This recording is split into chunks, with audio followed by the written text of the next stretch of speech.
الحمد لله رب العالمين، والصلاة والسلام على خاتم النبيين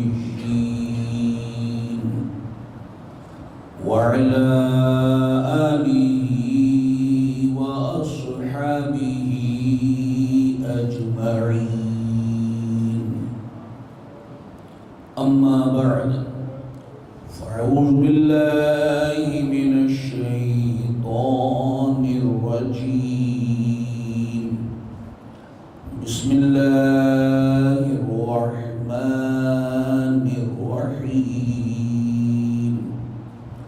سبحان الذي أسرى بعبده ليلا من المسجد الحرام إلى المسجد الأقصى الذي باركنا حوله لنريه من آياتنا إنه هو السميع البصير.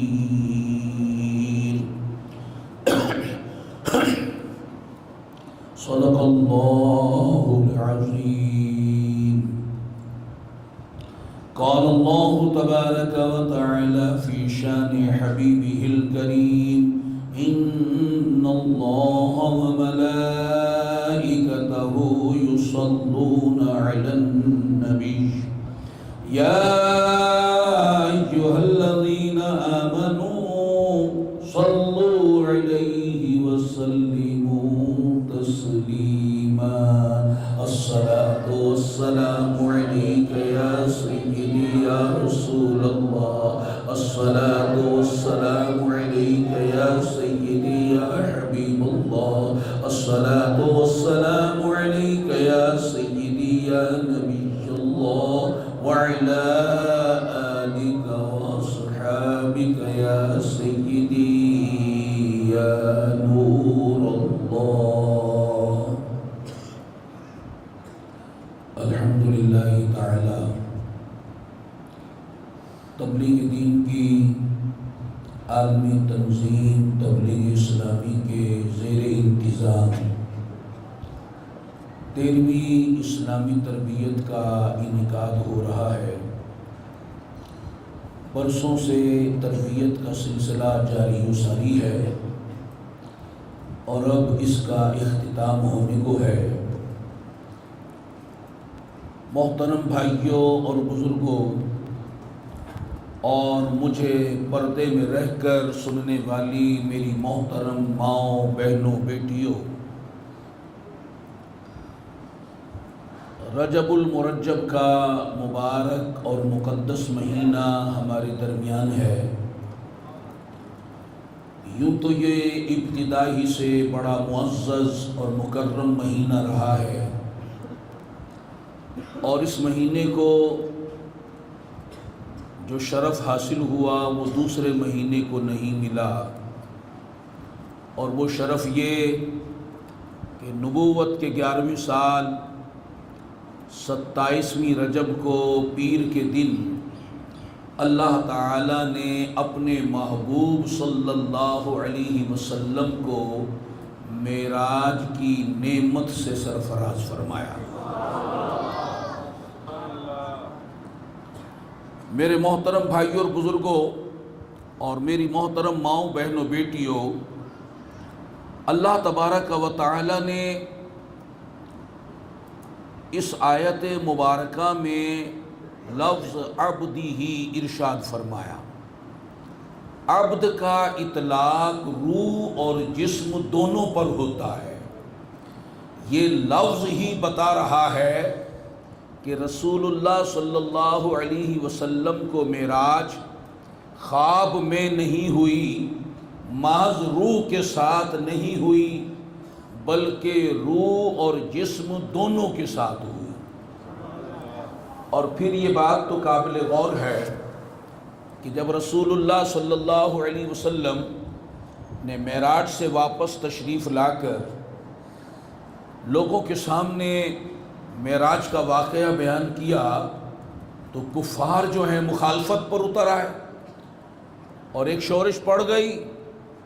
اب بتائیے، اگر واقعہ صرف خواب کا ہوتا، اگر رسول اللہ نے یہ بیان کیا ہوتا کہ آج خواب میں نے یہ دیکھا ہے، تو پھر کافروں کو اعتراض کس بات کا تھا؟ خواب میں تو انسان کہاں کہاں چلا جاتا ہے۔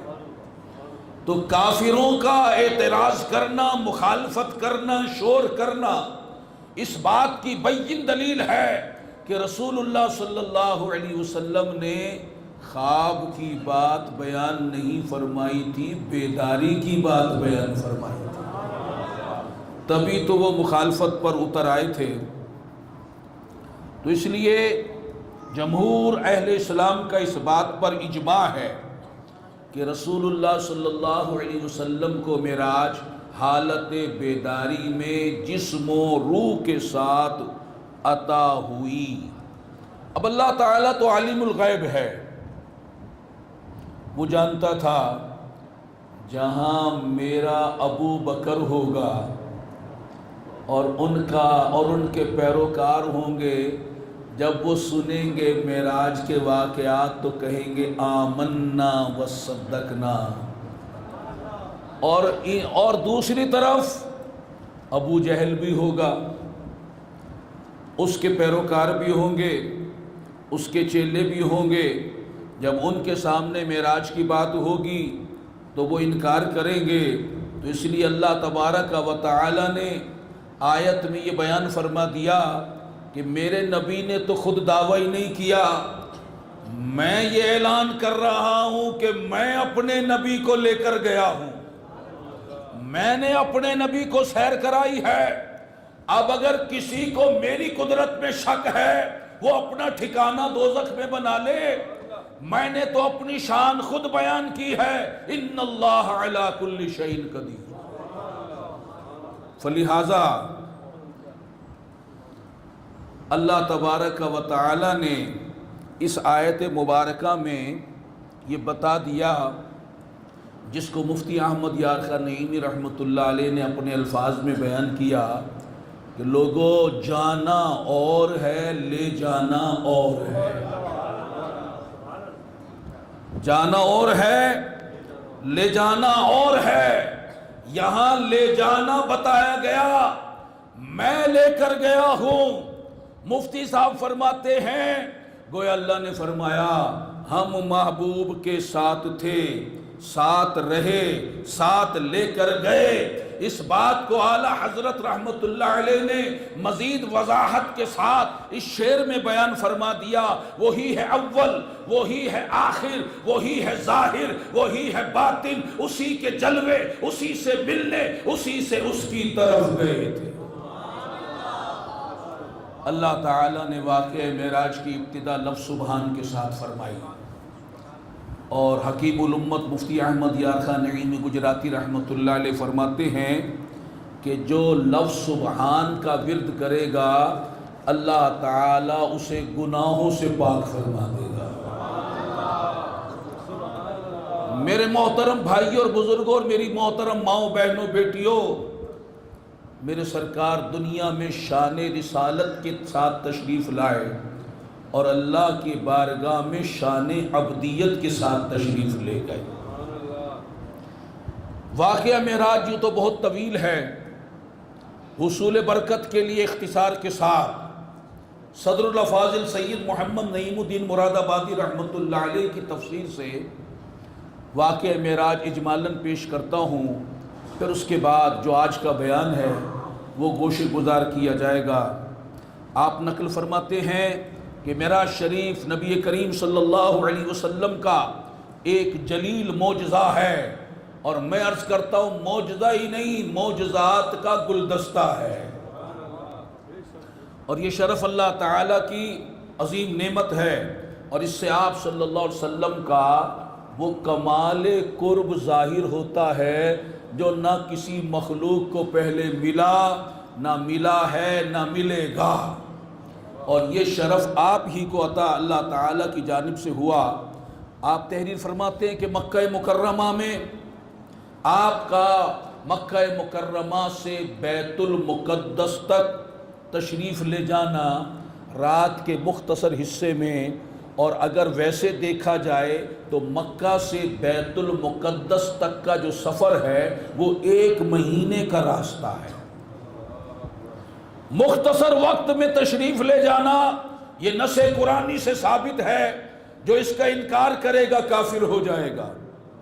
اور آسمانوں کی سیر فرمانا، پھر بیت المقدس سے آسمانوں کی طرف تشریف لے جانا، منازل قرب میں پہنچنا، احادیث صحیحہ معتمدہ مشہورہ سے ثابت ہے، جو حد تواتر تک پہنچ گئی ہیں۔ جو اس کا انکار کرے گا وہ گمراہ ہو جائے گا۔ اور معراج کی رات جبریل امین کا خادم بن کر براق لے کر حاضر ہونا، رسول اللہ صلی اللہ علیہ وسلم کو معراج کا دولہا بنانا، پھر براق پر سوار کرانا، اور بڑے عزت و احترام ادب و شوق کے ساتھ آپ کو پھر بیت المقدس لے جانا، وہاں آپ کا انبیاء و رسل علیہم السلام کی امامت فرمانا، پھر وہاں سے آسمانوں کی سیر کے لیے تشریف لے جانا، حضرت جبریل امین کا آسمان کے ہر دروازے پر جا کر آپ کے لیے دروازے کو کھلوانا، پھر ہر آسمان کے صاحب مقام جو وہاں کے نبی ہیں ان کا آپ کا استقبال کرنا، آپ کی زیارت سے مشرف ہونا، اور آپ کی خدمت میں کچھ معروضات کا پیش کرنا، اور اس کے بعد ادب و احترام کے ساتھ آپ کی خدمت میں حاضر ہونا، اور اسی طرح مبارک باتیں آپ کو پیش کرنا، پھر آپ کا ایک آسمان سے دوسرے آسمان کی طرف سیر فرمانا، اور وہاں کے عجائبات کا دیکھنا، اور تمام مقربین کی آخری منزل سدرۃ المنتہا کو پہنچ جانا، جبریل امین کا معذرت کرنا کہ میری مجال نہیں کہ ایک بال کے برابر بھی آگے بڑھ جاؤں، اور پھر آپ کا اکیلے ہی مقام قرب خاص میں تشریف لے جانا، ترقیاں فرمانا کہ جس کے تصور سے انبیاء اور رسل بھی عاجز ہیں، ملائکہ بھی عاجز ہیں، وہاں جسم و روح کے ساتھ ہمارے آقا صلی اللہ علیہ وسلم کا تشریف لے جانا، انعامات الہیہ کو پانا، فضل و عنایات سے نوازے جانا، ملکوت و سماوات و عرض اور اس سے بڑھ کر علوم پانا، اور پھر امت کے لیے نمازوں کا تحفہ لینا، اور اس وقت اللہ کی جناب میں ابھی آئے نہیں ان کے لیے بھی، جو آ گئے ان کے لیے بھی شفاعت فرمانا اور بخشش کا وعدہ لینا، مولا میرے سے وعدہ کر کے تو میرے سارے غلاموں کو بخش دے گا، اور پھر واپس آ کر لوگوں کو اس واقعہ کی خبریں دینا، کفار کا انکار کر دینا، دلیل طلب کرنا، بتاؤ ہمارا فلاں فلاں قافلہ گیا ہوا ہے، اگر تم گئے ہو بتاؤ فلاں قافلہ کب آئے گا، فلاں قافلہ کب آئے گا، فلاں قافلہ کب آئے گا، آپ کا ان قافلوں کے بارے میں بتا دینا، ابھی اس منزل میں پہنچا ہے، اس وقت کو وہ مکہ میں داخل ہوگا، ابھی فلاں اس منزل میں ہے، اس وقت مکہ میں داخل ہوگا، اور جیسا آپ کا فرمانا ویسے ہی قافلوں کا حاضر ہونا، اور پھر آپ سے انہوں نے بیت المقدس کے بارے میں پوچھا، اس کے دروازے کتنے ہیں، کھڑکیاں کتنی ہے، اس کا حال کیا ہے، آپ نے سارا کچھ بتا دینا، اور پھر صدیق اکبر کا اس واقعے کی تصدیق کرنا، یہ سارا کا سارا صحیح احادیث میں روایت ہوا ہے۔ اس کا جو انکار کرتا ہے وہ گمراہی کو خریدتا ہے۔ میرے آقا نعمت امام اہل سنت اعلی حضرت نے واقعہ معراج پر 67 اشعار قلم بند فرمائے، ابھی موقع نہیں ہے، آئندہ دیکھیں گے، حصول برکت کے لیے 2-3 اشعار عرض کر دیتا ہوں۔ آپ فرماتے ہیں وہ سرور کشور رسالت جو عرش پر جلوہ گر ہوئے تھے، نئے نرالے طرب کے ساما عرب رب کے مہمان کے لیے تھے. بہار ہے شادیاں مبارک, چمن کو آبادیاں مبارک. ملک فلک اپنی اپنی لے میں یہ گھر انادل کا بولتے تھے. وہاں فلک پر یہاں زمین پر رچی تھی شادی, مچی تھی دھومیں. ادھر سے انوار ہنستے آتے, ادھر سے نفحات اٹھ رہے تھے. یہ جھوٹ پڑتی تھی ان کے رخ کی کہ عرش تک چاندنی تھی چٹکی. وہ رات کیا جگمگا رہی تھی, جگہ جگہ نصب آئینے تھے. اتار کر ان کے رخ کا صدقہ یہ نور کا بٹ رہا تھا باڑا کہ چاند سورج مچل مچل کر جبی کی خیرات مانگتے تھے. وہی تو اب تک چھلک رہا ہے, وہی تو جوبن ٹپک رہا ہے. نہانے میں جو گرا تھا پانی کٹورے تاروں نے بھر لیے تھے. غبار بن کر نثار جائے, کہاں بسرا گزر کو پائے. ہمارے دل حوریوں کی آنکھیں فرشتوں کے پر جہاں بچھے تھے.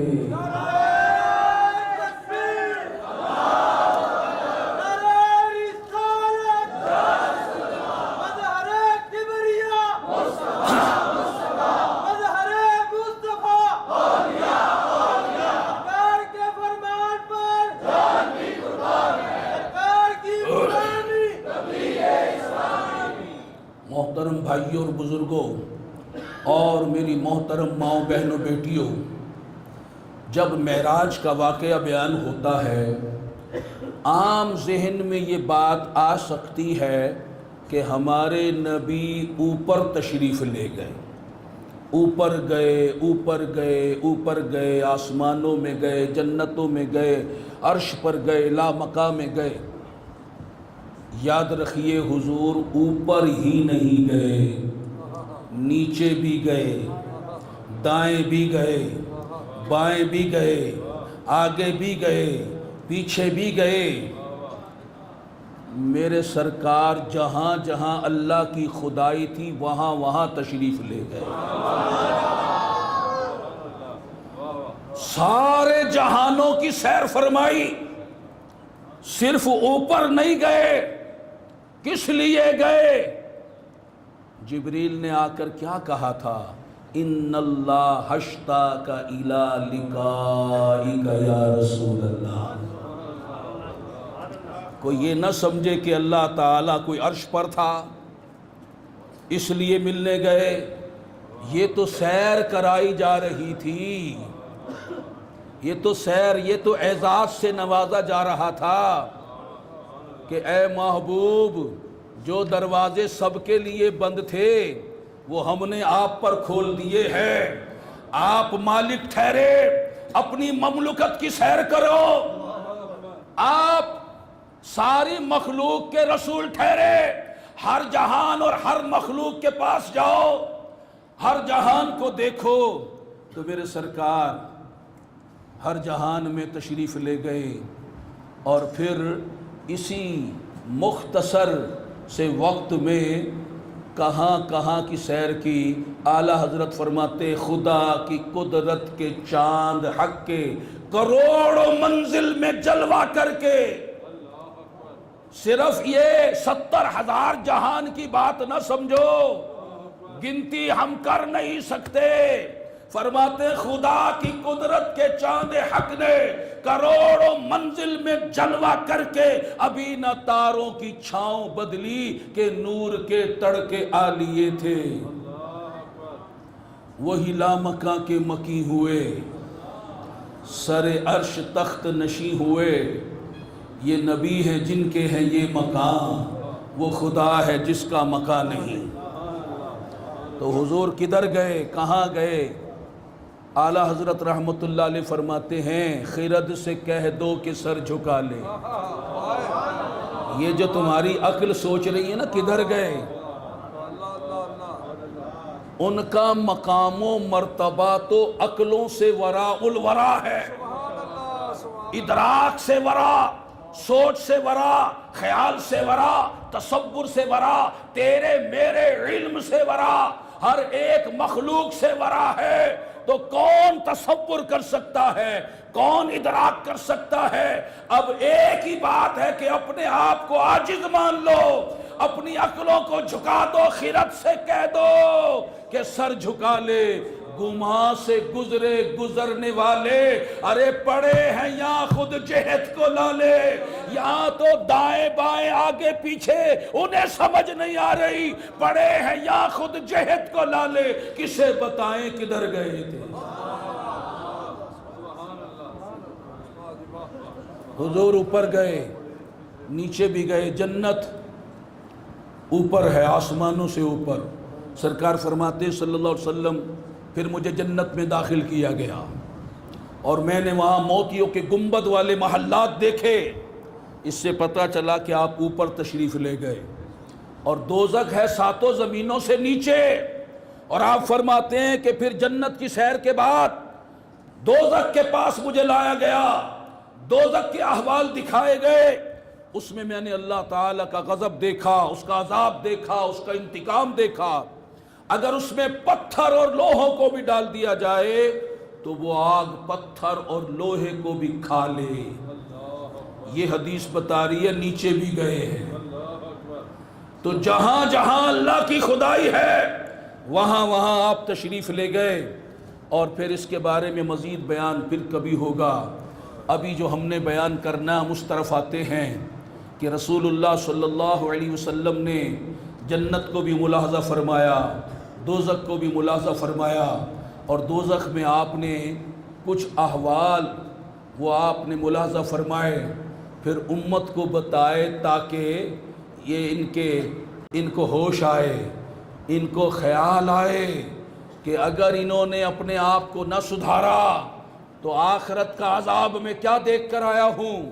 چنانچہ آپ صلی اللہ علیہ وسلم ارشاد فرماتے ہیں کہ میں نے شب معراج جب دوزخ کا میں نے منظر ملاحظہ کیا تو میں ایک ایسی قوم پر میرا گزر ہوا، میں نے دیکھا کہ ان کے سامنے بہترین لذیذ گوشت رکھا ہوا ہے، خوشبودار، اور دوسری طرف سڑا ہوا بدبودار گندا گوشت رکھا ہوا ہے۔ وہ پاکیزہ لذیذ بہترین گوشت کو چھوڑ کر اس گندے سڑے ہوئے بدبودار کو گوشت کو کھا رہے ہیں۔ میں نے جبریل سے کہا یا جبریل من ہؤلائی، اے جبریل یہ کون لوگ ہیں کہ جو اچھے پاکیزہ خوشبودار گوشت کو چھوڑ کر بدبودار سڑا ہوا گندا گوشت کھا رہے ہیں؟ جبریل امین نے عرض کی ہؤلاء الذین یترکون الحلال ویأکلون الحرام، یہ وہ لوگ ہیں جو حرام کھاتے تھے اور حلال کو چھوڑ دیتے تھے۔ اب اس سے وہ لوگ سبق حاصل کریں جو آج حرام روزی کما رہے ہیں، سود کا لین دین جسے پروفٹ کا نام دے دیا گیا ہے، رشوت کا لین دین جسے گفٹ کا نام دے دیا گیا ہے، ملاوٹ اور ڈنڈی مارنا اس کو فن کا نام دے دیا گیا ہے، دھوکہ فراڈ کرنا اس کو چالاکی اور ہوشیاری کا نام دے دیا گیا ہے، چوری کرنا ڈاکہ ڈالنا اسے پیشہ بنا لیا گیا ہے، جوا کھیلنا اور یتیموں غریبوں کے مال کو، جائیداد کو، زمینوں کو، پلاٹوں کو، دولت پر قبضے جمانا یہ فیشن بن گیا ہے۔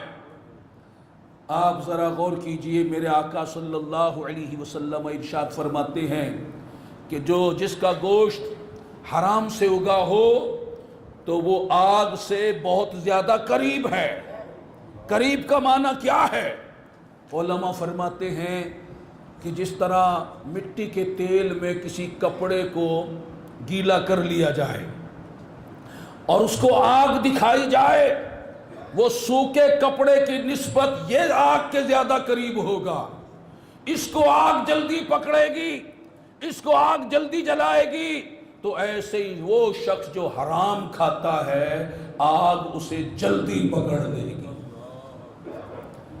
میرے محترم بھائیوں اور بزرگوں توجہ کریں، یہ جو غذا ہے ہم جو کھاتے ہیں خوراک، اس سے خون بنتا ہے اور اس خون سے گوشت بنتا ہے، اور یہ خون بدن میں رواں بھی رہتا ہے اور گوشت بھی بنتا ہے۔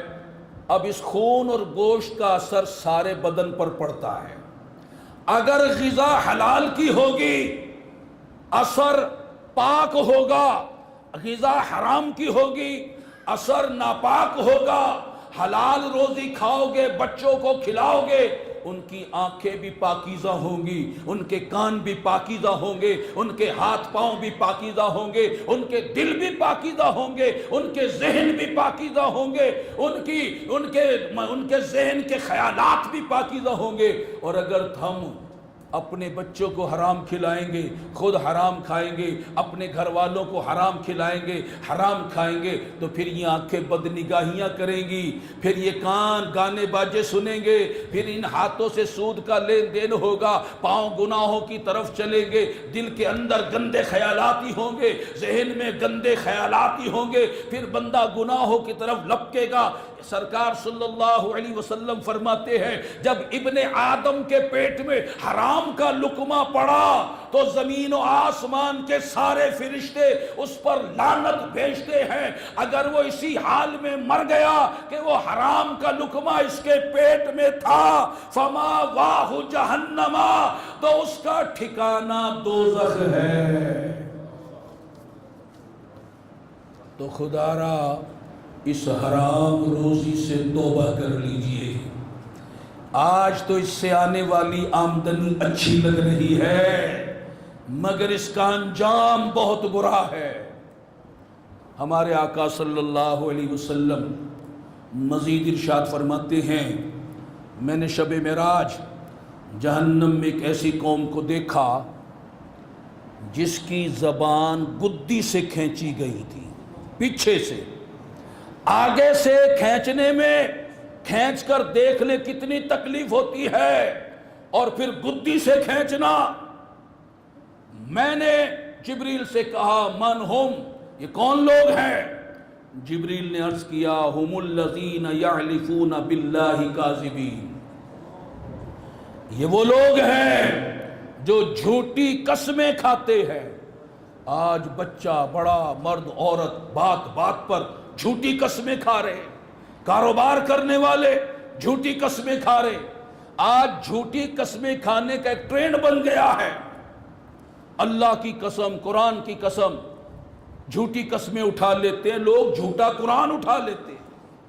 میرے آقا صلی اللہ علیہ وسلم نے ارشاد فرمایا یہ بہت بڑی خیانت ہے کہ تو اپنے بھائی سے کوئی بات کہے, وہ تجھے دیکھ کر, تیری شکل کو دیکھ کر, تیرے حلیے کو دیکھ کر, تیرے رشتے کو دیکھ کر, تیری دوستی کو دیکھ کر, تیرے تعلق کو دیکھ کر وہ تجھے سچا سمجھے, اور حقیقت میں تو اسے فراڈ کر رہا ہو, اس سے جھوٹ بول رہا ہو, اسے دھوکہ دے رہا ہو.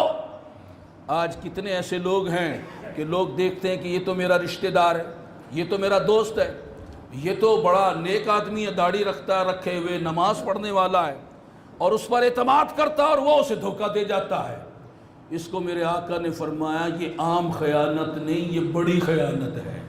اپنے بھائی کو دھوکہ دینا اور امانت میں خیانت کرنا, فراڈ کرنا, جھوٹ بولنا, یہ بڑی خیانت ہے.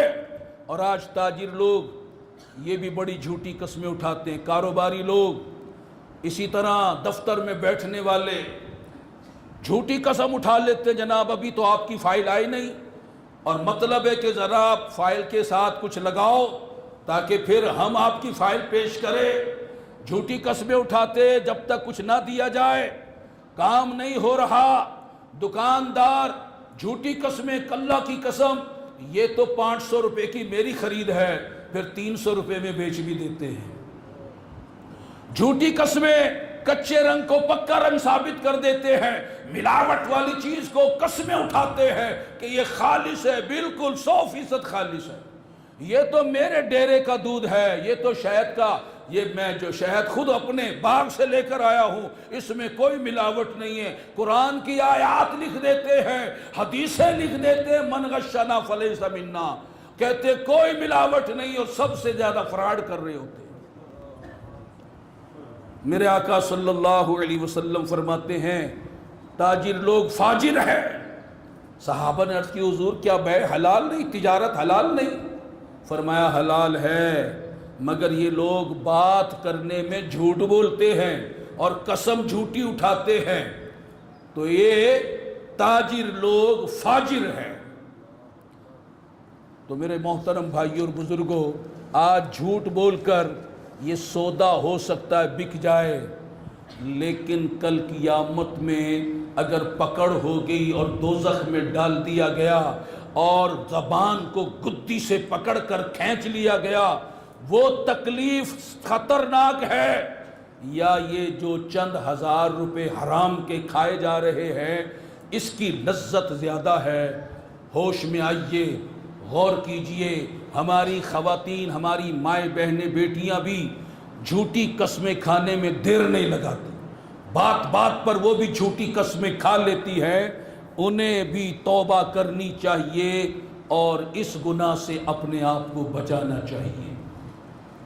رسول اللہ صلی اللہ تعالی علیہ وسلم فرماتے ہیں کہ شب معراج میرا گزر ایک قوم پر ہوا، میں نے دیکھا ان کے جو ناخن ہیں وہ تانبے کے ہیں، تانبے کے ناخن، یخمشون بہا وجوہہم وصدورہم، ان تانبے کے ناخنوں سے وہ اپنے چہروں کو، سینوں کو چھیل رہے ہیں۔ کبھی خارش اور انہی ناخنوں سے زیادہ تیز کھجا لیا جائے اور کھال ذرا سی چھل جائے تو کتنی مرچیں لگتی، تکلیف ہوتی ہے، اور جب ناخن ہی تانبے کے ہوں اور چھیلا بھی چہرہ جائے اور سینے کو چھیلا جائے، کہنا آسان ہے، سننا آسان ہے، اس عذاب کو ذرا محسوس تو کرو، غور تو کرو، کتنی شدید تکلیف والا عذاب ہے۔ سرکار فرماتے میں نے جبریل سے کہا من ہؤلائی، اے جبریل یہ کون لوگ ہیں جو اپنے ہاتھوں سے اپنے منہ کو چھیل رہے ہیں، اپنے سینوں کو چھیل رہے ہیں؟ جبریل نے عرض کی حضور یہ وہ لوگ ہیں جو لوگوں کا گوشت کھاتے ہیں اور ان کی آبرو ریزی کرتے ہیں، یعنی یہ غیبت کرنے والے ہیں۔ اور آج جہاں چار عورتیں اکٹھی ہو جائیں جب تک غیبت نہ کر لیں وہ اٹھتی نہیں ہیں، جہاں چار مرد اکٹھے ہو جائیں جب تک وہ غیبت نہیں کر لیتے وہ اٹھتے نہیں ہیں، بلکہ آج کل کی انجوائمنٹ، تفریح غیبت کا گناہ بن گیا ہے۔ اب فارغ بیٹھے، چلو جی اب اس کی بات کرتے، اور ایک کو موضوع بنایا، غیبتوں کا باب کھول دیا، اور جب کوئی سمجھائے تو کہتے ہیں ہم غیبت تو نہیں کر رہے، ہم تو سچی بات کہہ رہے ہیں، وہ تو ہے ہی ایسا۔ ان کو پتہ ہی نہیں کہ غیبت نامی حقیقت بیان کرنے کا ہے۔ رسول اللہ صلی اللہ علیہ وسلم ارشاد فرماتے تم جانتے ہو غیبت کیا ہے؟ لوگوں نے عرض کیا اللہ اور رسول خوب جانتے ہیں۔ آپ نے فرمایا غیبت یہ ہے کہ اپنے بھائی کا یا کسی خاتون کا، اپنے بھائی کا اس چیز کے ساتھ ذکر کرے کہ اگر اس کے منہ پر تو بیان کرتا تو اسے بری لگتی، یا اس تک اس کی خبر پہنچے تو اسے بری لگے۔ تو کسی نے عرض کی یا رسول اللہ صلی اللہ علیہ وسلم اگر وہ برائی اس کے اندر موجود ہو پھر تو غیبت نہیں۔ آپ نے فرمایا تبھی تو غیبت ہے۔ اگر وہ برائی اس کے اندر موجود نہ ہو فقط بہتا ہو، پھر تو یہ بہتان ہے، پھر تو یہ الزام ہے جو غیبت سے بڑا گناہ ہے۔ تو اب غیبت کو جان گئے، جس غیبت کو میرے آقا نے فرمایا الغیبت اشد من الزنا، غیبت بدکاری سے بھی بڑا گناہ ہے، اور آج یہ گناہ گھر گھر ہو رہا ہے، حتیٰ کہ مسجد و مدرسہ میں بیٹھ کر یہ گناہ ہو رہا ہے، حتیٰ کہ دینی لوگ بھی یہ گناہ کر رہے ہیں، دنیاوی لوگ بھی یہ گناہ کر رہے ہیں، اور اس پر مستزاد یہ کہ یہ گناہ صبح و شام کرنے کے باوجود کوئی توبہ نہیں، کوئی ڈر نہیں، کوئی خوف نہیں۔ اس کے انجام پر غور کرے کہ غیبت کرنے والوں کا یہ عذاب میرے آقا نے ملاحظہ فرمایا کہ ان کے ناخن تانبے کے ہیں جس سے وہ اپنے چہروں کو اور سینوں کو چھیل رہے ہیں۔ الامان والحفیظ۔ نبی پاک صلی اللہ علیہ وسلم ارشاد فرماتے ہیں شب معراج میں نے ایسی عورتوں کی جماعت دیکھی اُلِّکْنَ بِشُعُورِهِنَّ، وہ اپنے بالوں سے دوزخ میں لٹکائی گئی تھی، بالوں سے لٹکی ہوئی تھی۔ میں نے جبریل سے کہا من ہننا، یہ عورتیں کون ہیں جنہیں اتنا سخت عذاب دیا جا رہا ہے؟ نیچے تو آگ بھڑک رہی ہے، اوپر بالوں سے لٹکی ہوئی ہے۔ جبریل امین نے عرض کی لا یستترن من غیر محارمہن، یہ وہ عورتیں ہیں جو غیر محرموں سے پردہ نہیں کرتی تھی۔ اور آج بے پردگی کا گناہ تو ہر گلی بازار میں، ہر دفتر و شادی حال میں، بلکہ ہر گھر میں ہو رہا ہے، اور اس پر مستضاد یہ ہے کہ اسے کوئی گناہ ماننے کے لیے تیار نہیں ہے، کوئی نامحرم کو نامحرم سمجھتا نہیں ہے۔ کوئی کہتی ہے یہ تو میرے بھائیوں جیسا ہے، کوئی کہتی ہے یہ تو میرے باپ جیسا ہے، کوئی کہتی ہے یہ تو میرے بیٹوں جیسا ہے، کوئی کہتی ہے جناب ہم تو بچپن میں ان کے ساتھ کھیلے ہیں، اور اس طرح کے خود مفتی بن گئی، خود فتوے دینے لگ گئی، خود ساختہ قانون شریعت گھڑ لیے۔ نہیں نہیں، یہ شریعت نہیں جو تم کہہ رہی ہو، شریعت وہ ہے جو اللہ کے رسول نے بیان فرمائی ہے۔ اللہ کے رسول کی شریعت میں خالہ ذات، ماموں ذات، پھوپھی ذات، چچا ذات، تایا ذات، یہ نامحرم ہیں، غیر مرد ہیں، ان سے پردہ کرنا فرض ہے۔ اسی طرح دیور سے پردہ کرنا، جیٹھ سے پردہ کرنا، بہنوئی سے پردہ کرنا، نندوئی سے پردہ کرنا، یہ فرض ہے، یہ بھی نامحرم ہے، یہ بھی نامحرم رشتہ دار ہیں۔ اب کوئی کہتا ہے یہ تو میرا محلے دار ہے، یہ تو میرے باپ کا دوست ہے۔ اب یہ محلے دار ہونا، واقف کار ہونا، باپ کا دوست ہونا، یا شوہر کا افسر ہونا، ایسے بھی لوگ ہیں، ایسے شوہر جو اپنے افسروں کے پاس اپنی بیویوں کو بے پردہ لے جاتے ہیں، دعوتیں کرتے دوست ود فیملی بے پردہ ایک دوسرے کے گھر میں آنا جانا، اور سمجھتے ہیں یہ کوئی گناہ نہیں۔ یہ تمہاری سوچ میں گناہ نہیں ہوگا، تمہاری خود ساختہ شریعت میں گناہ نہیں ہوگا، رسول اللہ کی شریعت میں یہ گناہ کبیرہ ہے، حرام ہے۔ لیکن ہم نے اپنی شریعتیں خود گڑھ لی۔ اب بتاؤ آج عورتیں کہاں چلی گئی؟ دور جاہلیت کی یاد تازہ کر رہی ہیں۔ اس دور میں اسٹیج شو ہوتے تھے، عورتوں کے ڈانس ہوتے تھے، یہاں تک کہ برہنہ عورتوں کے ڈانس ہوتے تھے۔ آج یہ سب کچھ ہو رہا ہے۔ آج شیفون کے، جارجٹ کے، حتیٰ کہ جالی دار لباس پہنے جا رہے ہیں، آدھا جسم ننگا۔ یہ نمائش بدن کی جو کرائی جا رہی ہے،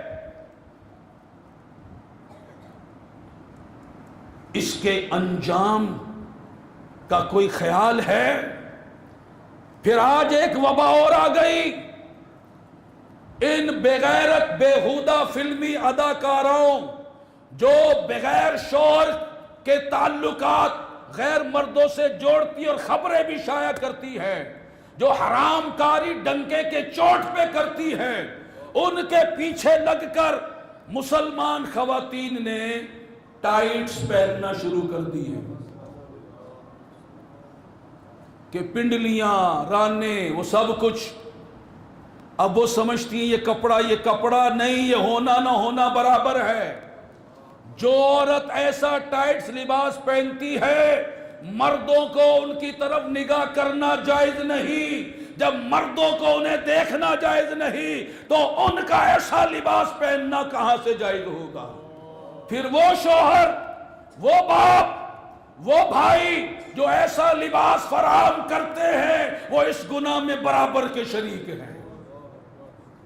میرے آقا صلی اللہ علیہ وسلم نے فرمایا ان قریب ایسی عورتیں ہوں گی جنہوں نے لباس تو پہنے ہوں گے مگر وہ ننگی ہوں گی، یا تو باریک لباس ہوگا۔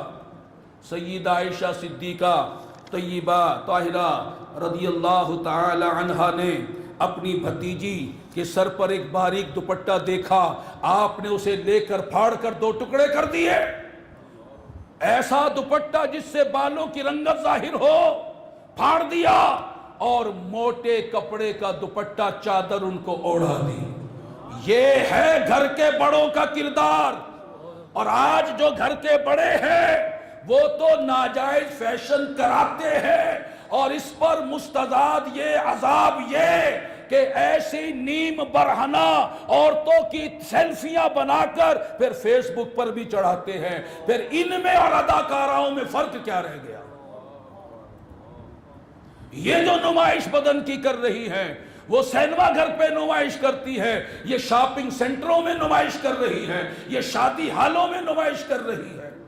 میرے آقا نے فرمایا صلی اللہ علیہ وسلم، ان قریب وہ وقت آئے گا کہ عورتیں لباس پہننے کے باوجود بھی ننگی ہوں گی، یا تو وہ ٹائٹس پہن کے ننگی ہوں گی یا باریک لباس پہن کر ننگی ہوں گی۔ فرمایا وہ جنت کی خوشبو بھی نہیں پا سکیں گی، وہ جنت کی خوشبو بھی نہیں پا سکیں گی، حالانکہ جنت کی خوشبو بہت فاصلے سے آتی ہے۔ حضرت مولا علی کرم اللہ وجہ الکریم، آپ کا فرمان ہم مردوں کے لیے سبق ہے۔ آپ فرماتے ہیں، کیا تمہیں حیا نہیں آتی؟ کیا تمہیں غیرت نہیں آتی؟ اے مسلمان مردوں جو آج اپنی بہن کو، بیٹی کو، بیوی کو ننگے سر، ننگے منہ، ننگے بازو موٹر سائیکل پر بٹھا کر سارے بازار والوں کو اس کی زینت دکھا رہا ہے، جو نیم برہنہ لباس پہنا کر شادی ہالوں میں، تفریح گاہوں میں لے کر جا رہا ہے، جو بے پردہ اپنی گھر کی بچیوں کو اسکول اور کالج میں بھیج رہا ہے، کو ایجوکیشن دلوا رہا ہے، جو شاپنگ سینٹروں میں بھیج رہا ہے، جو بے پردہ دفتروں میں بھیج رہا ہے، میرے آقا مولا علی فرماتے ہیں، کیا تمہیں حیا نہیں آتی؟ کیا تمہیں غیرت نہیں آتی کہ تم میں سے کوئی شخص اپنی عورت کو مردوں کے درمیان جانے دیتا ہے؟ وہ مردوں کو دیکھتی ہے اور مرد اسے دیکھتے ہیں۔ تمہیں غیرت نہیں آتی؟ تمہیں شرم نہیں آتی؟ تمہیں حاکم بنایا تھا، تم غلام بن گئے۔ تم سے کل قیامت میں پوچھا جائے گا۔ تو میرے محترم بھائیوں اور بزرگوں، یہ کوئی فسانہ بیان نہیں ہو رہا۔ میرے وہ آقا جن کو دشمن کفار بھی صادق و امین کہتے، وہ رسول اللہ صلی اللہ علیہ وسلم فرماتے ہیں، میں نے دوزخ میں اپنی آنکھوں سے دیکھا کہ بے پردہ عورتوں کو بالوں کے ساتھ دوزخ میں لٹکایا ہوا تھا۔ اور آج عورتوں میں یہ بھی برائی ہے کہ وہ نیچے گاؤن پہن لیتی ہیں، اوپر سکارف لے لیتی ہیں اور پیچھے سے سارے بال کھلے ہوتے ہیں۔ وہ چھوٹا سا دوپٹہ یا سکارف ایسا لیتی ہیں، لپیٹتی ہیں، پیچھے سے سارے بال ان کے کھلے ہوتے ہیں، لہرارے ہوتے ہیں۔ وہ سمجھتی ہیں کہ ہم نے پردہ کر لیا۔ یہ بالوں کا چھپانا بھی ان پر فرض ہے۔ یہ بالوں کی نمائش کرانا یہ بھی ایک بڑا گناہ ہے۔ میرے آقا صلی اللہ علیہ وسلم نے شب معراج ہی ملاحظہ فرمایا، ایسی عورتوں کو دیکھا جو بالوں کے ساتھ لٹکی ہوئی تھی اور ان کے دماغ ہنڈیا کی طرح کھول رہا تھا۔ جبریل نے بتایا یہ وہ عورتیں ہیں جو غیر مردوں کے سامنے اپنے بالوں کو ظاہر کرتی تھی۔ جاگنا ہے جاگ لے، افلاک کے سایہ تلے، حشر تک سونا پڑے گا خاک کے سایہ تلے۔ میرے آقا صلی اللہ علیہ وسلم فرماتے ہیں کہ میں نے کچھ شب معراج کچھ مرد و خواتین کو دیکھا جن کے سامنے بھنے ہوئے لذیذ کھانے رکھے ہوئے ہیں، اور دوسری طرف کچا بدبودار سڑا ہوا گوشت رکھا ہوا ہے، وہ لذیذ خوشبودار بھنے ہوئے کھانوں کو چھوڑ کر اس سڑے ہوئے کچے بدبودار گوشت کو کھا رہے ہیں۔ میں نے جبریل سے کہا کہ یہ کون لوگ ہیں؟ جبریل نے فرمایا یہ وہ لوگ ہیں جو شادی شدہ ہو کر غیر عورتوں کے پاس رات گزارتے، اور یہ وہ عورتیں ہیں جو شادی شدہ ہو کر غیر مردوں کے پاس وقت گزارتی۔ مجھے بتاؤ آج یہ گناہ عام ہو رہا ہے یا نہیں؟ بوائے فرینڈ، گرل فرینڈ، یہ کیا ہے؟ یہ جو تماشا مچا ہوا ہے، شادی ہونے کے باوجود بیوی سو رہی ہے اور شوہر ٹیلی فون پر عشق مٹکا کر رہا ہے، بیوی کو چھوڑ کر اس کے پاس وقت گزار رہا ہے، عورتیں بھی اس طرح کے دھندوں میں لگی ہوئی ہی۔ یہ شکایتیں ہم تک پہنچتی ہیں، لوگ روتے ہیں شادی ہو گئی مگر حرکتیں نہیں بدلی، شادی سے پہلے جن سے تعلقات تھے ابھی تک جاری ہیں، حرام کاریاں ہو رہی ہیں، بدکاریاں ہو رہی ہیں، بدنگاہیاں ہو رہی ہیں، بد کلامیاں ہو رہی ہیں، آوارہ گردیاں ہو رہی ہیں۔ انگریزوں کے پیچھے چل کر آج جو یہ حرام کاریاں ہو رہی ہیں، اگر انجام بھی ان جیسا ہو گیا تو پھر کیا کرو گے؟ آج ان کے فیشن پہ چلنا تو بڑا اچھا لگ رہا ہے، ٹرینڈ بن گیا ہے کہ جناب یورپی ممی ڈیڈی بنے جا رہے ہیں اور یورپی کلچر کو اپنایا جا رہا ہے۔ آج یہ ٹی وی کے ڈرامے جن کے بارے میں آج بہت سی خواتین اور مرد کہتے ہیں اس میں تو کوئی گندی بات نہیں ہوتی، اس میں تو کوئی ننگے کام نہیں ہوتے، اس میں تو نصیحت کی باتیں ہوتی ہیں۔ اے جاہلو، یہ طریقہ، یہ جو کسی ایک غیر عورت، ایک غیر اداکار کے ساتھ جو ٹی وی کے ڈرامے میں عشق رچا رہی ہے، اس میں تمہیں کوئی حرام کاری نظر نہیں آ رہی؟ یہ جو فلموں میں کیا کچھ غیر مرد اور غیر عورت نہیں کر رہے، یہ حرام کاریاں تمہیں نظر نہیں آ رہی؟ تم اسے حلال سمجھتے ہو، حرام حلال سمجھ کے اپنے ایمان کو بیچتے ہو۔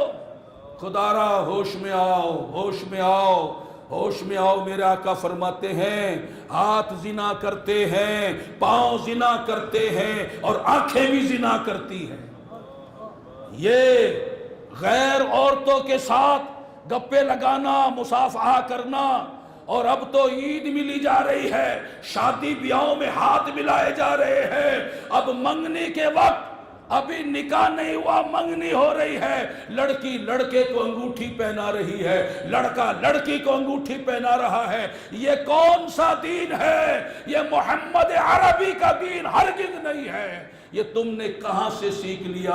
یہ تو ان کے دشمنوں سے سیکھا ہوگا، تمہارے نبی کا طریقہ نہیں، صحابہ کا طریقہ نہیں، اولیاء کا طریقہ نہیں، بزرگوں کا طریقہ نہیں۔ اب کس کے طریقے پر چل رہے ہو؟ ہوش میں آؤ، جاگو۔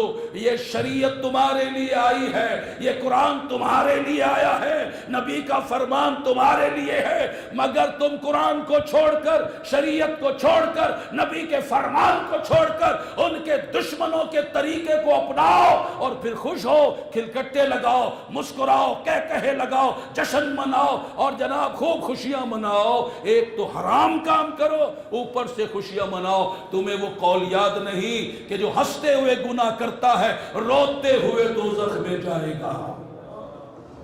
میرے آقا صلی اللہ علیہ وسلم نے ارشاد فرمایا جس نے کسی نامحرم کے حسن و جمال پر شہوت کی نظر ڈالی، اس کی آنکھوں میں پگھلا ہوا سیسا ڈالا جائے گا۔ جس نے کسی اجنبی عورت سے مصافحہ کیا، روز قیامت وہ اس حال میں آئے گا کہ اس کا ہاتھ گردن کے ساتھ دوزخ کی زنجیروں سے جکڑا ہوگا۔ حضرت موسیٰ علیہ السلام نے بارگاہ رب العزت میں عرض کی، یا اللہ جو بدکاری کرے اس کی کیا سزا ہے؟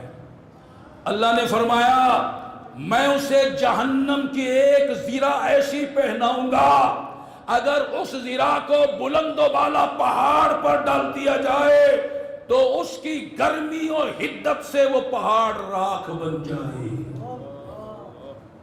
الامان والحفیظ۔ آج شیطان بدکاری کراتا ہے، وقتی لذت میں ڈوبا کر بدکاری میں مبتلا کرتا ہے، بد نگاہی میں مبتلا کرتا ہے، شریعت کی خلاف ورزی میں مبتلا کرتا ہے، بے حیائی بے پردگی میں مبتلا کرتا ہے۔ ہوش میں آؤ، ہوش میں آؤ، یہ بدکاریوں میں کچھ نہیں رکھا، یہ لذت دھوکہ ہے، یہ لذت دھوکہ ہے، اور ان کا عذاب بڑا ہی سخت ترین ہے۔ میرے آقا صلی اللہ علیہ وسلم فرماتے ہیں کہ شب معراج میں نے ایسے لوگوں کو دیکھا جن کے سروں کو چٹان نما بھاری پتھر سے کچلا جا رہا تھا۔ جب وہ پتھر ان کے سر پر مارا جاتا، سر چکنا چور ہو جاتا، پتھر لڑک کر دور جاتا، پھر پتھر کو لایا جاتا، پھر مارا جاتا، ان کے سروں کو کچلا جا رہا تھا۔ میں نے پوچھا اے جبریل یہ کون لوگ ہیں؟ جبریل نے عرض کی یا رسول اللہ صلی اللہ علیہ وسلم یہ وہ لوگ ہیں جن کے سر فرض نمازوں کے پڑھنے سے بوجھل ہوتے تھے، بھاری ہوتے تھے۔ فجر کا وقت ہے، آذان بھی سنائی دے گئی، آنکھ بھی کھل گئی، مگر سر بھاری ہو گیا، اب اٹھنے کو دل نہیں چاہ رہا، اب سر بوجھل ہو گئے، اب نماز قضا کر دی، ظہر قضا، عصر قضا، مغرب قضا، عشاء قضا۔ اور آج تو مرد ہو عورتیں ہوں سب ہی نماز قضا کرنے پر تلے ہوئے ہیں۔ کتنے ایسے گھر ہیں جن میں ایک فرد بھی نماز نہیں پڑھتا، کتنے ایسے گھر ہیں جہاں ہفتوں مہینوں لوگ نماز نہیں پڑھتے۔ یہ بے نمازی پن کی نحوست ہر گھر میں چھائی دکھائی دے رہی ہے، اور کوئی ایسا گھر ڈھونڈیے تو صحیح کہ جس کا ہر فرد 5 وقتہ نماز پڑھتا ہو، اور اس پر مستداد یہ کہ کوئی افسوس بھی نہیں، ایک فرض عین وہ ترک ہو رہا ہے، حرام قطعی کا گناہ ہو رہا ہے، اور کوئی ڈر نہیں، خوف نہیں، احساس نہیں، فکر نہیں۔ بہار شریعت میں ہے جہنم میں ایک وادی ہے جس کی سختی سے جہنم بھی پناہ مانگتا ہے، اور اس وادی کا نام ہے ویل۔ فویل للمصلین الذین، ویل ہے اس کا نام۔ جان بوجھ کر نماز قضا کرنے والے اس وادی ویل کے مستحق ہوں گے۔ اب جو نماز کو ہلکا سمجھے، بے قدر سمجھے، بوجھ سمجھے، نماز کو اہمیت نہ دے، نماز قضا ہونا، نماز پڑھنا اس کے لیے برابر ہو، نماز چھوٹ گئی کوئی ٹینشن نہیں، کوئی فکر نہیں، نماز ادا ہو گئی تب بھی کوئی کچھ نہیں، اس کی نظر میں نماز کی کوئی ویلیو، کوئی اوقات نہ ہو، یہ نماز قضا کرنا نہیں، نماز ضائع کرنا ہے۔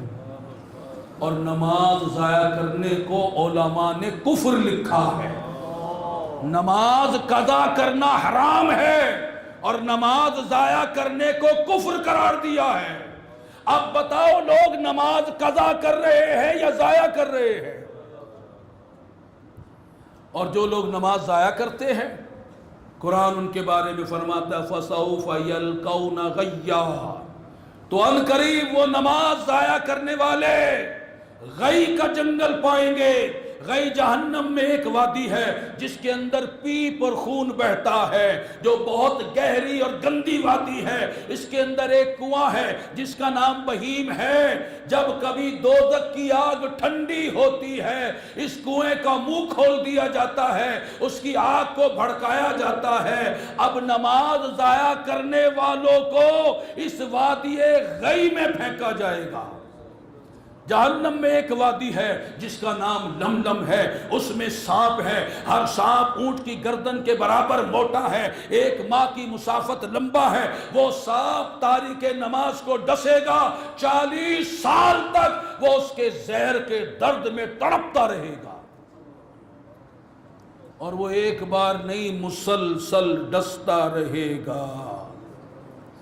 میرے محترم بھائیوں اور بزرگوں اور میری محترم ماؤں بہنوں بیٹیوں، نماز ایمان کی علامت ہے، دین کا ستون ہے، ایمان و کفر کے درمیان واضح فرق ہے۔ جس نے نماز کو معمولی جان کر قصدن چھوڑ دیا، اس نے اپنے دین کو گرا دیا، وہ ذلیل ہو کر بھوکا پیاسا مرے گا، اس کی قبر تنگ و تاریک ہوگی، اسے قبر میں گنجا سانپ ڈسے گا، اس سے روز قیامت حساب سختی سے لیا جائے گا۔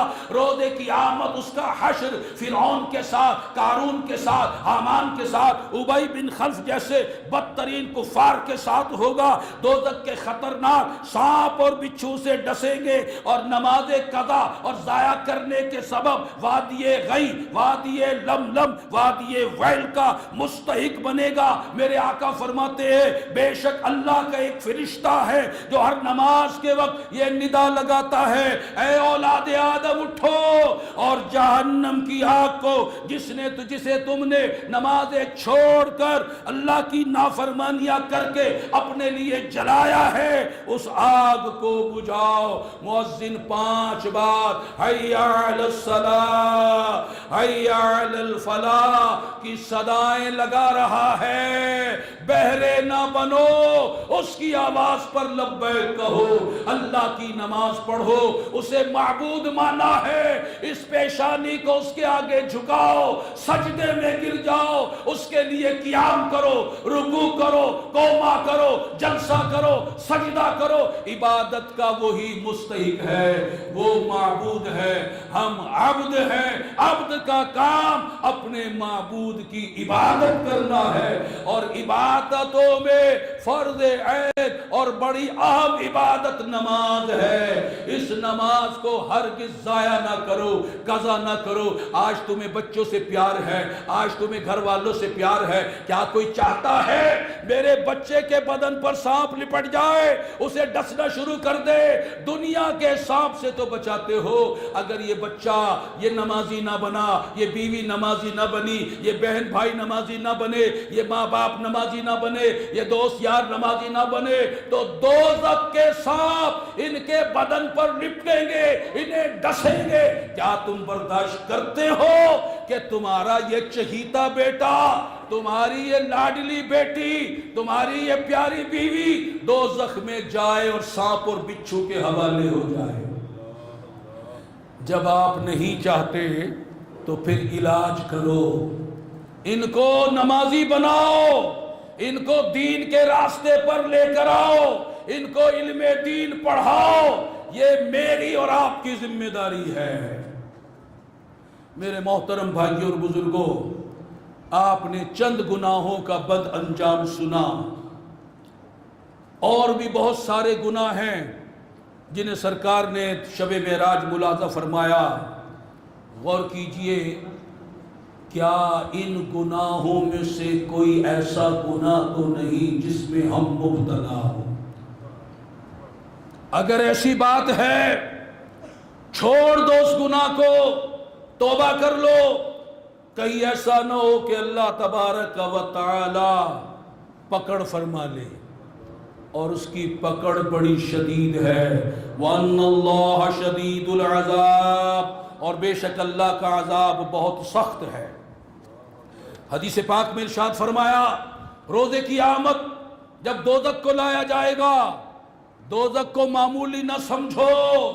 میرے آقا رحمت صلی اللہ علیہ وسلم ارشاد فرماتے، روز قیامت جب دوزخ کو اپنی جگہ سے لایا جائے گا تو اس کی 70,000 لگامیں ڈالی جائیں گی، 70,000 لگامیں، اور ہر لگام کو 70,000 فرشتوں نے پکڑا ہوگا۔ نار جہنم کی گرمی کا یہ عالم ہوگا کہ فرشتوں نے 1000 سال تک دوزخ کی آگ کو بھڑکایا تو اس کا رنگ سرخ ہو گیا، 1000 سال پھر بھڑکایا اس کا رنگ سفید ہو گیا، 1000 سال پھر بھڑکایا اس کا رنگ سیاہ ہو گیا۔ اب جو وقت گزر رہا ہے اس کے سیاہی اور اندھیرے میں اضافہ ہوتا جا رہا ہے۔ دنیا کی آگ جلتی ہے، روشنی دیتی ہے، دوزخ کی آگ بھڑکتی ہے، اندھیرا دیتی ہے۔ وہاں اجمی اونٹوں جیسے بڑے بڑے سانپ ہے، بڑے بڑے بچھو ہیں، بڑے بڑے زہر ان کے ہیں کہ جن کے ایک ڈنگ سے بندہ تڑپتا رہے گا۔ پھر اس کے علاوہ دوزخیوں کو پینے کے لیے گرم کھولتا ہوا پانی دیا جائے گا، ان کے سروں پر ڈالا جائے گا، دوزخیوں کی سڑی ہوئی گندی پیپ بدبودار انہیں پلائی جائے گی۔ اور یہی نہیں، اور بھی طرح طرح کے عذاب میں مبتلا کیا جائے گا۔ آج اللہ کی نافرمانی کرنے کی فکر نہیں، پرواہ نہیں۔ آج گناہ میں مزہ آ رہا ہے، آج حرام کھانے میں مزہ آتا ہے، جھوٹ بولنے میں مزہ آتا ہے، غیبت و چغلیاں کرنے میں مزہ آتا ہے، بے پردہ گلی بازاروں شاپنگ سینٹروں میں پھرنے کی کوئی پرواہ نہیں ہوتی، اس میں بڑا اپنے آپ کو اچھا سمجھا جاتا ہے، انگریزی ناجائز فیشن اپنانے کا بڑا شوق ہے، نمازیں قضا ہو جائیں کوئی ڈر خوف نہیں ہوتا۔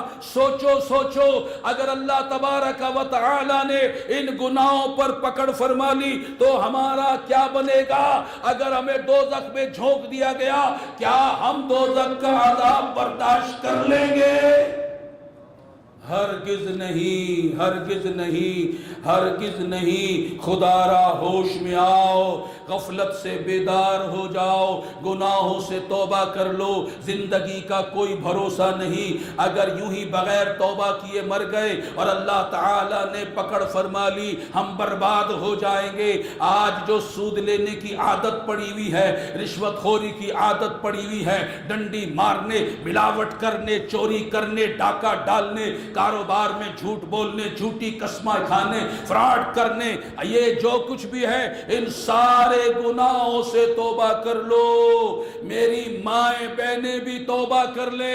آج جو وہ بے پردہ گلی بازاروں میں پھرتی ہے، ننگے سر، ننگے بازو، ننگے منہ، باریک کپڑے ٹائٹس پہن کر شادی ہالوں میں، پکنک پوائنٹ پر، دفتروں میں، بازاروں میں غیر مردوں کے سامنے جاتی ہے، ان سے توبہ کر لو۔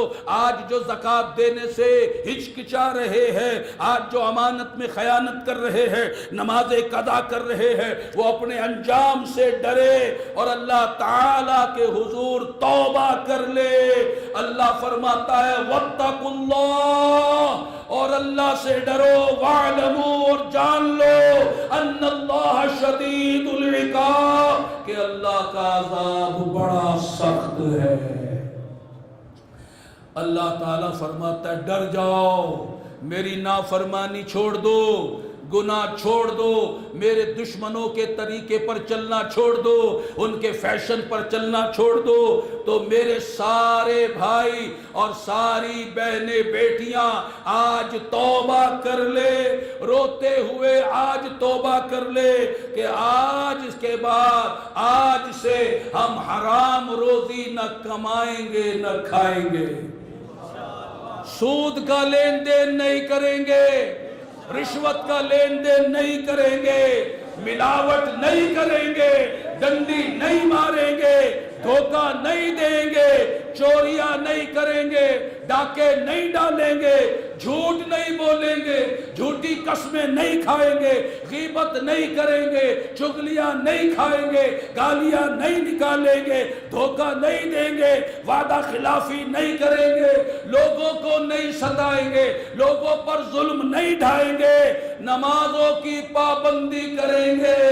سارے بھائی بہنیں سچے دل کے ساتھ، اس دل کو اللہ دیکھ رہا ہے، سچے دل کے ساتھ توبہ کی نیت سے کہیے انشاءاللہ۔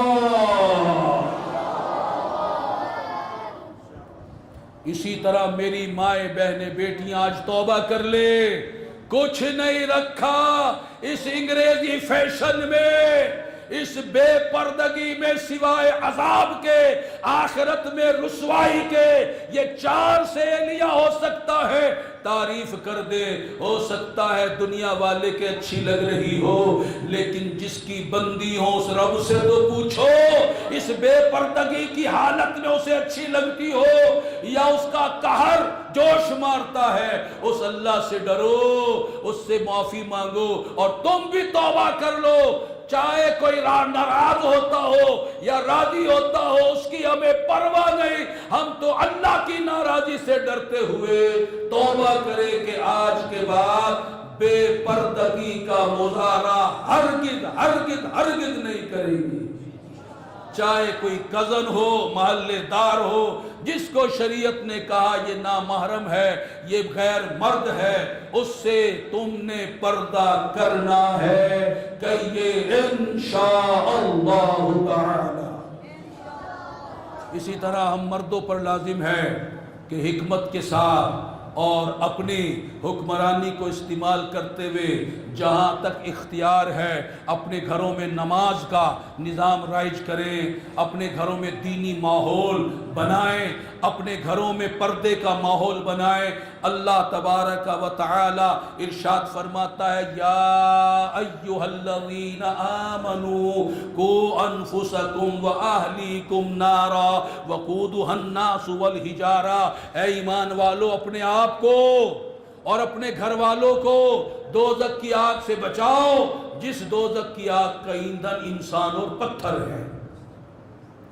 تو اب ہم نے تو توبہ کر لی، اب ہمارے اوپر یہ ضروری ہے کہ اپنے گھر والوں کو، رشتہ داروں کو جو ہمارے محکوم ہیں ان سے بھی توبہ کرائیں، ان کو بھی نیکی کی طرف بلائیں، ان کو بھی دین کی دعوت پیش کریں، ان کو بھی آخرت کے عذاب سے بچانے کی فکر کرے۔ تو سارے بھائی آج یہ بھی نیت کرے کہ اپنے گھر میں نماز کا ماحول بنائیں گے، پردے کا ماحول بنائیں گے، دینی ماحول بنائیں گے۔ تو میرے محترم بھائی اور بزرگوں، شیطان اس نے کہا تھا نا کہ میں دائیں سے آؤں گا، بائیں سے آؤں گا، آگے سے آؤں گا، پیچھے سے آؤں گا، انہیں راہ راست سے ہٹاؤں گا، ان سے بے پردگی کرواؤں گا، یہود و نصارہ کے پیچھے چلاؤں گا، انہیں خلاف اسلام کاموں پر لگاؤں گا، تیرے راستے کی طرف نہیں آنے دوں گا۔ اب وہ اپنے مشن کو چلا رہا ہے یا نہیں چلا رہا؟ تو کیا اسے اسی طرح چلانے دیا جائے؟ نہیں نہیں، ہم نے اس کے آگے بند باندھنا ہے۔ ہم نے جو گناہوں کا سیلاب اس نے چھوڑا ہے اس کے آگے بند باندھنا ہے، اس گناہوں کے سیلاب کو روکنا ہے، یہ گناہوں کو جو بازار اس نے گرم کر دیا ہے اس کی روشنی کو بجھانا ہے اور رسول اللہ کی سنت کے نور کو جگمگانا ہے۔ آج رسول اللہ کے دین کے علم کو ہم نے لہرانا ہے۔ آج گلی گلی، گھر گھر، ایک ایک فرد تک ہم نے رسول اللہ کا دین لے کر جانا ہے۔ ایک ایک دروازہ کھٹکھٹا کر ہم نے رسول اللہ صلی اللہ علیہ وسلم کا دین پیش کرنا ہے۔ مجھے بتاؤ، کیا ہم شیطان کی شیطانیت سے لڑنے کے لیے تیار ہیں؟ کیا ہم ان گناہوں کو، سیلاب کو روکنے کے لیے تیار ہیں؟ تبلیغ اسلامی یہ کام کر رہی ہے، کیا آپ تبلیغ اسلامی والے بن کر اس شیطانیت کو روکنے کے لیے تبلیغ کا فریضہ سر انجام دینے کے لیے تیار ہیں؟ قربانیاں دیں گے؟ اس کے لیے گھروں سے نکلنا ہوگا، گھروں سے نکلیں گے، شیطان کے خلاف جہاد کریں گے، شیطانی مشن کے خلاف جہاد کریں گے، تبلیغ کے لیے گھروں سے چلیں گے۔ جو تبلیغ کے لیے چلتا ہے، چلتا وہ بعد میں ہے، مدینے والے کی نظر شفقت پہلے پڑ جاتی ہے کہ یہ میرا دین کا مبلغ، میرے دین کا مجاہد، میرا غلام کسی اور کے کام سے نہیں جا رہا، نہ گھر والوں کے کام سے، نہ رشتہ داروں کے کام سے، نہ کسی دنیا دار افسر کے کام سے، نہ کسی حکمران کے کام سے آج نکل رہا ہے تو میرے کام سے نکل رہا ہے۔ پھر بتاؤ ادھر سے کرم کیسا آئے گا، وہاں سے کرم کیسا آئے گا، کیسی رحمت آئے گی۔ واللہ میرے آقا جس پر ایک بار پیار سے دیکھ لے ہمیشہ کے لیے بیڑا پار ہو گیا۔ اور اپنے مبلغ کو، اپنے دین کے مبلغ کو تو وہ مسلسل پیار سے دیکھتے ہی رہتے ہیں، وہ تو ان کی نظروں میں آ جاتا ہے۔ تو اب بتائیے، محبوب کے محبوب بننا ہے، محبوب کے پیارے بننا ہے تو پھر ان کا کام کرنا ہوگا۔ ان کا کام کیا ہے کہ ان کے دین کی فکر کرو، ان کے دین پر عمل کرو، ان کے دین کی تبلیغ کرو۔ الحمدللہ یہ کام تبلیغ اسلامی کر رہی ہے۔ اس سلسلے میں قافلے ترتیب دیے جا رہے ہیں تاکہ گاؤں میں جایا جائے، شہروں میں جایا جائے، گلی محلوں میں جایا جائے، دروازوں پر جایا جائے، گلیوں میں جایا جائے۔ رسول اللہ ملاحظہ فرمائے، یہ ہے تو اپنی نظر میں اپنے محلے میں افسر، لیکن میرے دین کے لیے گلی گلی پھر رہا ہے۔ اس کو اپنی افسری کی، اپنے دولت مند ہونے کی کوئی پرواہ نہیں، اس نے اپنا سب کچھ میرے لیے قربان کر دیا۔ ہم تو بے وفا ہو سکتے ہیں، وہ بے وفا نہیں، وہ تو بے وفاؤں کو بھی نبھاتے ہیں۔ تو جب کوئی ان کے لیے گھر سے نکلے گا تو ان کی نظر میں آ جائے گا، اور ان کی نظر میں آنا ہی تو اصل بندگی ہے۔ تو کیا ہم تیار ہیں؟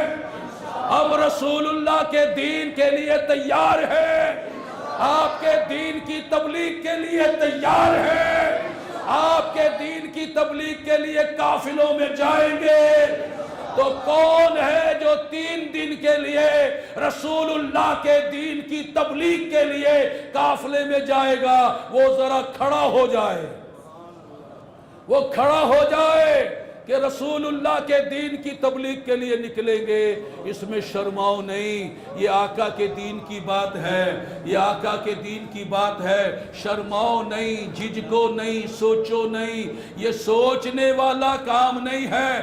آپ اپنے نام لکھوائے، آپ کو کارڈ دیے جا رہے ہیں، ان کارڈ پر پورا بایو ڈیٹا لکھے۔ آپ مئی میں، جون میں، جولائی میں، اگست میں، ان 4 مہینوں میں جس مہینے میں آپ کے لیے سہولت ہے آپ وہ مہینہ لکھیں اور پھر تبلیغ قافلے میں جانے کی تیاری کریں۔